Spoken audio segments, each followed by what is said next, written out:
Hello बच्चों, मैं Deepak Yadav, faculty of physics extra mind tutorial. स्वागत करते हैं आपका अपने YouTube channel Yadav sir physics वाले। बच्चों, आज हम अपना नया टॉपिक स्टार्ट करने जा रहे हैं और वो टॉपिक क्या है तो वो है electric field intensity due to a uniformly charge ring on its axial line. यानी कि हमें एक यूनिफॉर्मली चार्ज रिंग दे रखा होगा और उसकी एक्सियल लाइन पे हम लोग को फील्ड इंटेंसिटी निकालना है। तो फील्ड इंटेंसिटी कैसे निकलेगा वो देखना है। तो पहली चीज बच्चों, आपको ये पता होगा कि अगर मैं कुछ भी आपसे आउटपुट चाहता हूं तो उसके लिए मुझे प्रॉपर इनपुट देना पड़ेगा। तो इस हेडिंग को अगर हम पढ़ेंगे तो हमें क्या क्या चीज़ें यहाँ से पता चल रही है वो हमें सोचना पड़ेगा पहले, क्योंकि अगर हम ये सोच लेंगे तो हमारी बहुत सारी चीज़ें आसान हो जाएंगी अपने आप। तो हमें क्या दे रखा है, तो हमें बोल रहा है कि field intensity due to a uniformly charge ring. यानी कि जो यहाँ पे रिंग है वो कैसा है, तो यूनिफॉर्मली चार्ज रिंग है, यानी उस रिंग पे जो चार्ज है वो यूनिफॉर्मली डिस्ट्रीब्यूटेड है। मान लेते हैं कि ये हमारा एक रिंग है, ठीक है। और रिंग का भी मैं बता दूं, रिंग आपका दो तरीके से आप इस फिगर में बना सकते थे कि या तो ऐसा बना लेते या तो ऐसा बना लेते। अगर मेरा रिंग ऐसे रखा होता इस प्लेन में तो मैं फिगर ऐसा बनाता, बट मेरा जो रिंग है वो मैंने ऐसे रख रखा है, यानी perpendicular to the plane. Perpendicular to the plane होने की वजह से जो हमारा रिंग है वो इस तरीके से है, ठीक है। अब इसमें हमें क्या कहा गया है कि भाई जो रिंग है वो यूनिफॉर्मली चार्ज है, यानी रिंग पे पूरे पे जो चार्ज है वो यूनिफॉर्मली डिस्ट्रीब्यूटेड है। तो ये हो गया हमारा यूनिफॉर्मली चार्ज डिस्ट्रीब्यूशन, ठीक है। तो मान लेते हैं रिंग पे कितना चार्ज दे रखा है आपको, क्यू चार्ज दे रखा है। और रिंग अगर है तो भाई रिंग कितनी बड़ी है वो भी आपको बताया जाएगा, यानी कि मुझे रिंग का रेडियस भी पता होगा कि रिंग का रेडियस है क्या। रिंग का रेडियस हमने मान लिया है a। अब अगर मुझे एक्सियल लाइन पर निकालना है तो एक्सियल लाइन बोला जाए तो वो लाइन जो रिंग के सेंटर से पास कर रहा हो, रिंग के प्लेन के परपेंडिकुलर, यानी कि ये वाला लाइन। तो इस लाइन को हम एक्सियल लाइन कहेंगे। अब इस एक्सियल लाइन पे कहाँ निकालना है भाई वो भी बताया जाएगा आपको। तो मान लेते हैं इस पॉइंट पे निकालना है जो कि रिंग के सेंटर से r डिस्टेंस पे है। तो ये सारी चीजें मुझे पता होंगी। तो मुझे क्या क्या गिवन होगा, एक तो रिंग पे चार्ज कितना है, रिंग की रेडियस कितनी है और जिस डिस्टेंस पे निकालना है वो डिस्टेंस कितना है। तो ये तीन चीजें मुझे गिवन होंगी। अब इलेक्ट्रिक फील्ड निकालने का जो फॉर्मूला मुझे पता है वो फॉर्मूला था E इज इक्वल टू के क्यू बटे में आर स्क्वायर। लेकिन ये फॉर्मूला जो था ये पॉइंट चार्ज के लिए वैलिड था। तो क्या ये जो रिंग है ये एक पॉइंट चार्ज है, तो नहीं भाई, रिंग हमारा पॉइंट चार्ज तो नहीं है।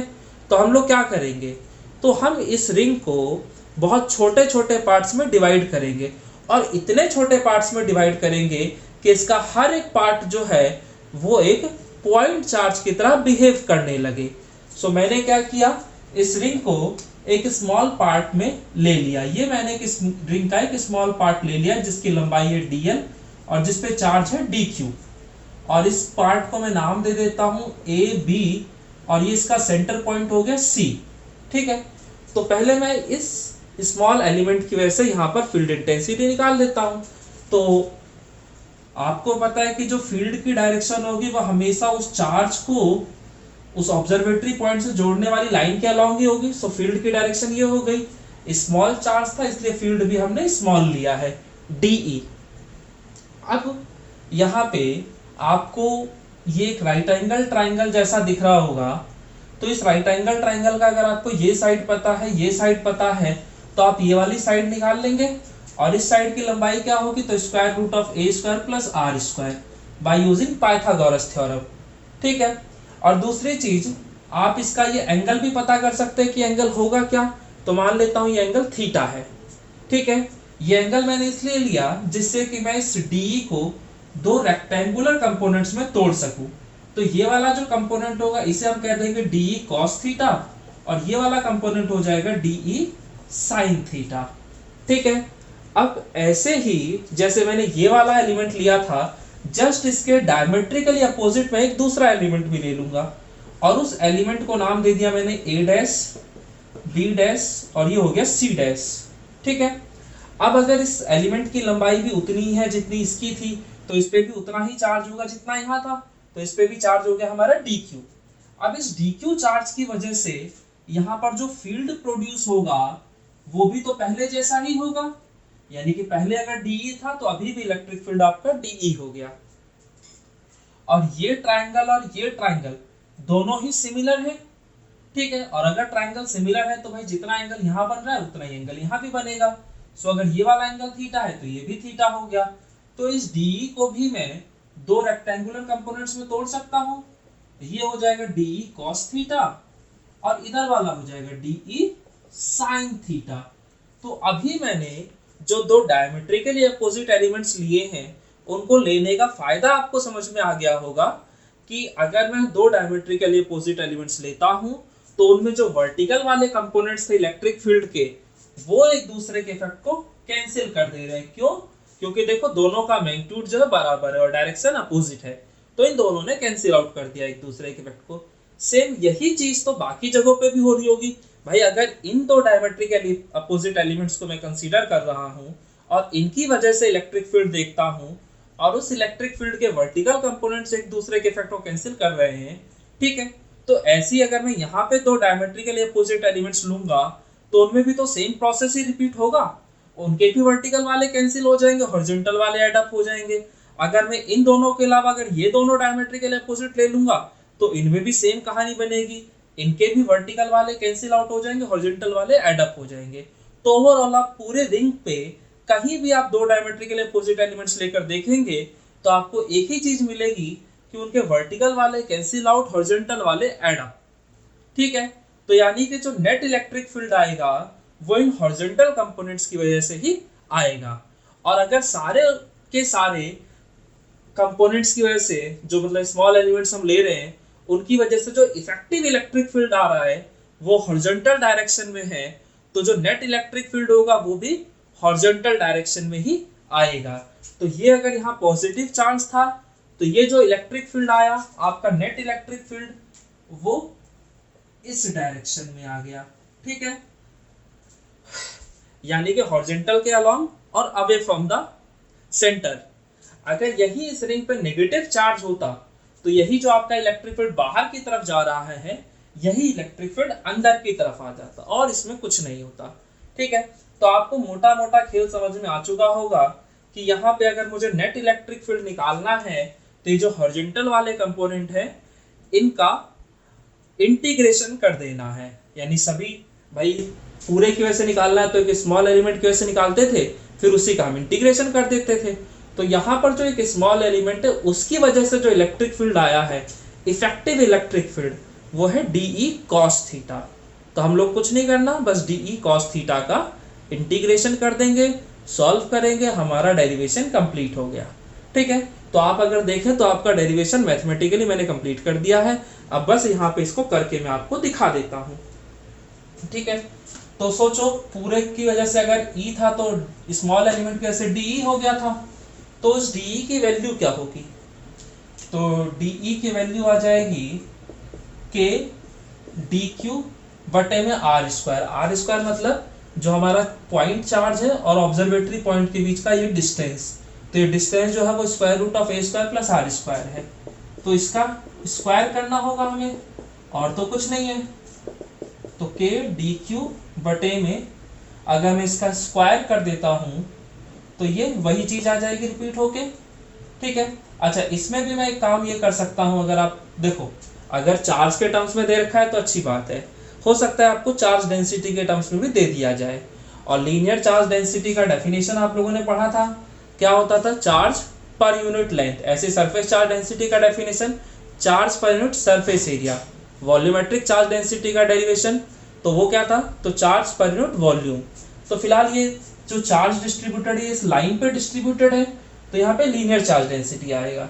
तो वो कैसे निकलेगा? तो चार्ज पर यूनिट लेंथ। तो चार्ज पर यूनिट लेंथ निकालना मतलब टोटल चार्ज को टोटल लेंथ से डिवाइड कर दीजिए, अपने आप आपको चार्ज पर यूनिट लेंथ निकल के आ जाएगा। एक तरीका तो ये होता है। दूसरा तरीका होता है कि आप एक स्मॉल लेंथ लीजिए और उस पर स्मॉल चार्ज देख लीजिए। तो मेरा जो स्मॉल लेंथ dl है उस पर चार्ज क्या है? dq। तो अगर मैं चाहूँ तो लैम्डा को dq/dl भी कह सकता हूँ। तो सोचो अगर lambda is equal to dq/dl है तो dq की वैल्यू क्या आ जाएगी? Lambda dl। तो यहाँ ये जो dq लिखा है इसकी जगह अगर मैं चाहूँ तो मैं लैम्डा dl भी लिख सकता हूँ। कोई इशू नहीं है। ठीक है, ये तो आ गया स्मॉल एलिमेंट। अब यहाँ पे मैंने जो एंगल माना था वो क्या माना था, तो एंगल CPO, तो एंगल CPO मैंने थीटा मान लिया था। उसके बाद मैंने इसे रिजॉल्व कर दिया था, दो कंपोनेंट्स में वर्टिकल वाले कैंसिल आउट हो गए थे, हॉरिजॉन्टल वाले ऐड अप हो गए थे। तो जो नेट इलेक्ट्रिक फील्ड निकल के आया वो किसकी वजह से आया है, तो integration of DE cos theta. और लिमिट्स कहाँ से कहाँ तक लगेगी, तो भाई जहां से मैं शुरुआत करूंगा उस पॉइंट को मैं 0 मान लूंगा और घूम के जब वहीं पहुंचूंगा तो पूरा लेंथ कंप्लीट हो जाएगा। जैसे एक पार्क है मान लिया जाए, वो 5 किलोमीटर का चक्कर है उसका, तो जहां से शुरू किया अगर वो 0 है तो जब घूम के आओगे तो 5 किलोमीटर कंप्लीट हो जाएगा ना, यानी उसका पूरा सरकमफेरेंस कंप्लीट हो जाएगा। तो यहाँ से शुरू किया 0 और कंप्लीट करके पहुंचा तो 2πa, तो इंटीग्रेशन 0 से लेकर 2πa, बस खत्म कहानी। DE की वैल्यू आप निकाल चुके हैं ऑलरेडी। सो DE की वैल्यू होती क्या है, तो वो है k लैम्डा DL बटे में a square plus r square. ठीक है, cos थीटा और लिमिट्स आपका 0 से लेकर 2πa तक। अब चाहो तो आप cos थीटा की वैल्यू भी पुट कर सकते हो। cos थीटा होगा क्या, तो अगर मैं किसी भी ट्रायंगल में चला जाऊं, जैसे मान ले मैं इसी ट्रायंगल में आ गया, तो अगर ये थीटा है तो थीटा के सामने परपेंडिकुलर, परपेंडिकुलर के सामने हाइपोटेनस और जो बच गया वो बेस। तो cos थीटा होता क्या, बेस अपॉन हाइपोटेनस, यानी कि r बटे में square root of a square plus r square. So cos theta की जगह हम लिख सकते हैं r बटे में square root of a square plus r square. ठीक है, अब यहाँ पे जो जो कांस्टेंट है वो सब बाहर चला जाएगा। cos theta is equal to base upon hypotenuse. अच्छा कुछ गड़बड़ कर दिया हम लोगों ने, ओहो गलती कर दी हम लोगों ने। cos theta is equal to base upon hypotenuse होता है ना, सो बेस तो हमारा ये है ना, यानी कि r बटे में square root of a square plus का r स्क्वायर। अब देखो इसकी पावर है 1 और इसकी पावर 1/2, भाई रूट x को हम x की पावर 1/2 लिखते हैं, तो और हो रहा है मल्टीप्लिकेशन, तो पावर ऐड हो जाएंगी। तो यहाँ पे क्या निकल के है, k लैम्डा DL बटे में a square plus r square की पावर 3/2 और यहाँ हो गया r और इंटीग्रेशन हो गया 0 से लेकर 2πa तक। अब इसमें हम लोग क्या कर सकते हैं,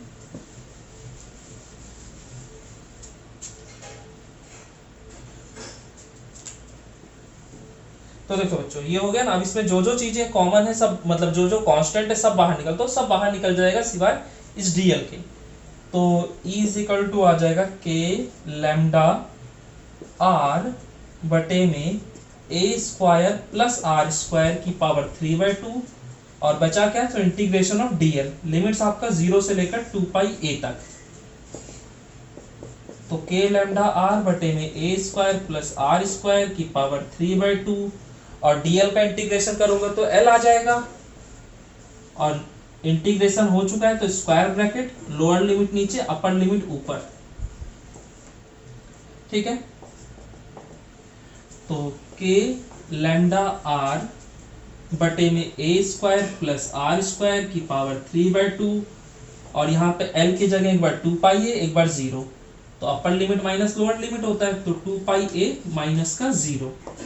तो इसको अगर आप सॉल्व करेंगे तो आपका जो आंसर निकल के आएगा वो क्या आ जाएगा, 2πa। ठीक है, अब देखो ये क्या है, चार्ज पर यूनिट लेंथ और ये क्या है, टोटल लेंथ। तो जब चार्ज पर यूनिट लेंथ को टोटल लेंथ से मल्टीप्लाई कर देंगे तो आपको क्या मिल जाएगा, टोटल चार्ज। वही यही होता था ना, lambda is equal to total charge बटे में टोटल लेंथ। तो अगर इस 2πa को इधर भेज देते हैं तो ये क्या दे देगा, q दे देगा, यानी लैम्डा इंटू 2πa जो होता है वो q के बराबर होता है। So lambda into 2πa is equal to q आ जाएगा। तो kqr बटे में a square plus r square की पावर 3/2। तो ये हमारा इलेक्ट्रिक फील्ड निकल के आ गया। ठीक है, तो ये आपका डेरिवेशन था। आई होप कि आपको समझ में आएगा, बहुत आसान सा डेरिवेशन है, कुछ खास करना नहीं है, बस जो मैंने आपको यहाँ बोला था उसी को मैंने यहाँ पे आपको करके दिखा दिया। ठीक है, सो ये आपका इलेक्ट्रिक फील्ड निकल के आ चुका है। अब इसी के हम लोग स्पेशल केसेस कर सकते हैं। स्पेशल केसेस भी यहाँ पे दो बन सकते हैं कि भाई अगर आपका जो ऑब्जर्वेटरी पॉइंट है वो बहुत दूर है तो क्या होगा, और ऑब्जर्वेटरी पॉइंट अगर सेंटर पे है तो क्या होगा। इसके अलावा तो तीसरा केस तो बन ही नहीं सकता। तो यही दो केस बनेंगे, तो इन दोनों केसेस को हम लोग एक बार डिस्कस कर लेते हैं। तो इसमें पहला केस है हमारा केस 1, और वो क्या कहता है, तो वो कहता है व्हेन द ऑब्जर्वेटरी पॉइंट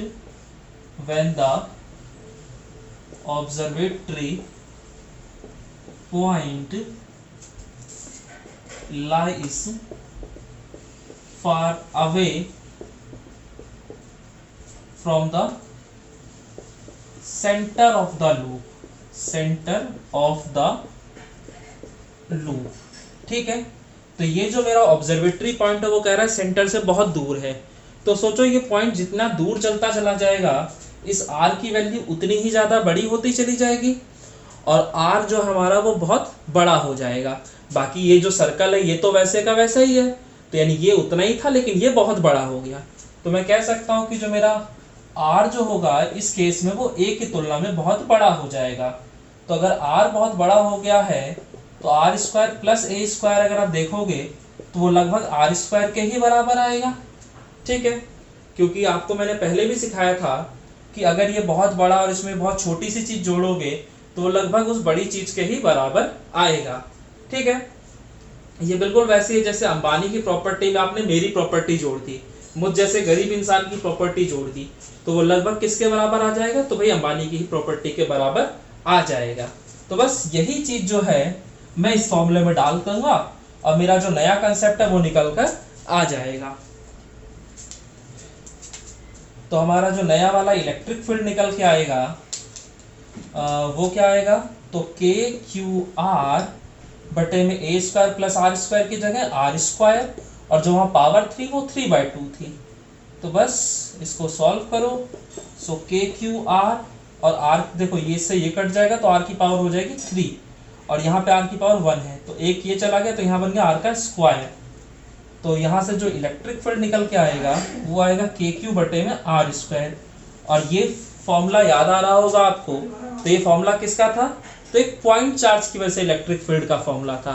यानी कि ये जो आपको रिंग दिख रही है ये पॉइंट चार्ज की तरह बिहेव करने लगेगी अगर ये आपका ऑब्जर्वेटरी पॉइंट जो है ये बहुत दूर है तो, ठीक है भाई। सीधा सा जो हमारा कंसेप्ट था पॉइंट चार्ज का वो इतना ही था कि पॉइंट चार्ज हम किसी भी बॉडी को कह सकते हैं अगर आपका जो ऑब्जर्वेटरी पॉइंट है वो बहुत दूर है तो, ठीक है।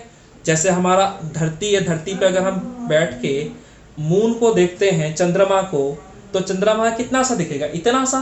लेकिन क्या वाकई चंद्रमा इतना सा है, नहीं, बहुत बड़ा है। लेकिन हमें इतना छोटा क्यों दिखा, क्योंकि वो जो डिस्टेंस था वो बहुत ज्यादा हो गया था, ठीक है।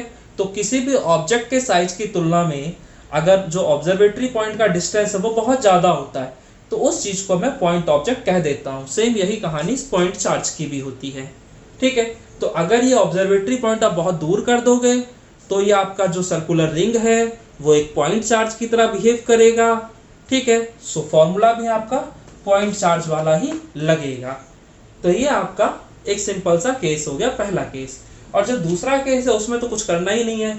दूसरा केस क्या कहता है कि भाई अगर ये जो ऑब्जर्वेटरी पॉइंट है वो रिंग के सेंटर पे आ जाए, तो भाई रिंग के सेंटर पे आ जाएगा तो आर का वैल्यू घट के 0 हो जाएगा।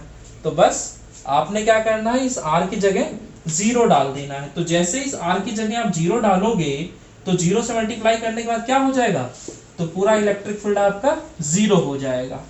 तो यानी कि अगर आप रिंग के सेंटर पे देखेंगे तो इलेक्ट्रिक फील्ड 0 है, ठीक है। तो बस यही सीधा सा फंडा था, ये वही वाला सिमेट्री वाला कंडीशन आ गया आपका कि भाई अगर रिंग के सेंटर पे आप देख रहे हो तो जितने भी एलिमेंट्स होंगे सबकी वजह से जो इलेक्ट्रिक फील्ड के कंपोनेंट्स होंगे वो एक दूसरे के इफेक्ट को कैंसिल कर रहे होंगे और जो नेट आएगा वो 0 ही आएगा, ठीक है। तो ये जो चीज़ थी ये हमारा आज का डेरिवेशन था जो हमने किया। बाकी जो चीज़ें हैं सो अगला टॉपिक जो होगा हमारा वो नेक्स्ट क्लास में हम लोग यानी नेक्स्ट वीडियो में करेंगे, ठीक है। सो आई होप कि आपको ये वीडियो अच्छा लगा होगा, चीज़ें प्रॉपर्ली समझ में आई होंगी। अगर फिर भी आपको कोई डाउट रह जाता है तो आप कमेंट में मुझसे पूछ सकते हैं, मैं उसको सॉल्व करके आपको दे दूंगा, ठीक है। बाकी अगर आपको वीडियो अच्छा लगा है तो आप हमारे चैनल को सब्सक्राइब कर दें, लाइक करें, शेयर करें। हमारा यूट्यूब चैनल है यादव सर फिजिक्स वाले। सो बच्चों बाकी फिर हम लोग नेक्स्ट क्लास में करते हैं।